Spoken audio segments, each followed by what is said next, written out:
এইমাত্র পাওয়া আবহাওয়ার খুবই গুরুত্বপূর্ণ খবর বন্ধুরা, আজ রাতে কিন্তু ব্যাপক মেঘ কিন্তু আসতে যাচ্ছে। বাংলাদেশের অধিকাংশ এলাকায় কিন্তু আকাশ প্রচ্ছন্ন মেঘাচ্ছন্ন হতে পারে।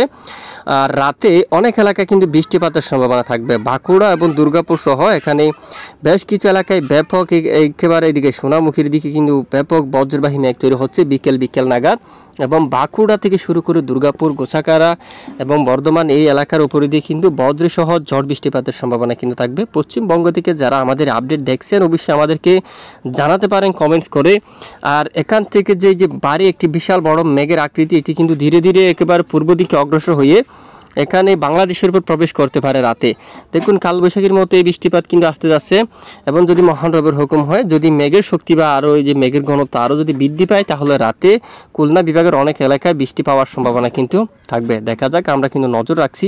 এবং উত্তরের আকাশ কিন্তু মেঘাচ্ছন্ন থাকতে পারে। বিশেষ করে রাজশাহী বিভাগের অধিকাংশ এলাকায় আকাশ মেঘাচ্ছন্ন থাকবে, যেমনটা বগুড়া এবং সিংড়া, দেখুন মহাদেবপুর, চাঁপাইনবাবগঞ্জ, মালদা, ধুলিয়ান অধিকাংশ এলাকায় কিন্তু আকাশ একেবারে মেঘাচ্ছন্ন হয়ে গেছে। এই যে অলরেডি বিকেল নাগাদ, সন্ধ্যা থেকে এখানে অলরেডি বিকেল থেকে সন্ধ্যা নাগাদ একেবারে মেঘ প্রবেশ করে গেছে, আকাশ মেঘলা হয়ে গেছে। দেখুন দেশের পূর্ব দিকের আকাশ পরিষ্কার রয়েছে একেবারে বিকেল নাগাদ, তবে রাতে আকাশ মেঘলা হতে পারে। আর ভারতের বেশ কিছু এলাকায় মেঘাচ্ছন্ন আছে এবং উত্তরবঙ্গের আকাশ একেবারে মেঘলা। কোচবিহার, ধূপগুড়ি, এখানে দিনহাটা, শীতলকুচি, দেখুন এখানে আলিপুরদুয়ার, কোচবিহার এবং ধূপগুড়ি, জলপাইগুড়ি, শিলিগুড়ি এবং একেবারে উত্তরবঙ্গের সকল এলাকায় কিন্তু আকাশ মেঘলা প্রচণ্ড। আপাতত বৃষ্টিবাহী মেঘ কিন্তু খুবই কম। তারপর রাজশাহী বিভাগের কিছু স্থানে হালকা বৃষ্টিপাত হতে পারে।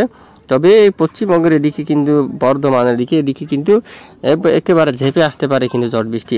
এবং এই যে অলরেডি খুলনা বিভাগের উপর প্রবেশ করেই যাচ্ছে, এখানে প্রবেশ করতে পারে রাতে, বৃষ্টিপাতের সম্ভাবনা থাকবে। দক্ষিণের আকাশ কিন্তু বর্তমান পরিষ্কার থাকছে। খুলনা, বরিশাল, চট্টগ্রাম বিভাগের অধিকাংশ এলাকায় কিন্তু আকাশ একেবারে পরিষ্কার অবস্থায় রয়েছে। দেখুন এবার আমরা চলে যাব আগামীকাল বা আগামী 24 থেকে 48 ঘন্টার আবহাওয়া কীরকম থাকতে পারে। প্রথমে সোমবার এই যে 17 মার্চের আপডেটটা যদি আমরা একটু দেখি, বাংলাদেশের অধিকাংশ এলাকায় আকাশ পরিষ্কার থাকার সম্ভাবনা কিন্তু দেখা যাচ্ছে।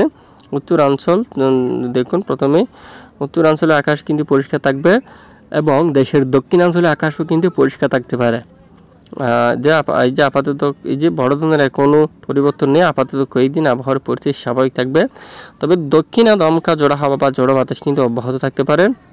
দেশের উত্তরাঞ্চলে আগামীকাল রংপুর বিভাগের অধিকাংশ এলাকায় একেবারে দমকা হাওয়া আকারে বাতাসের গতিমাত্রা অনেকটাই বেড়ে যাওয়ার সম্ভাবনা কিন্তু থাকতে পারে।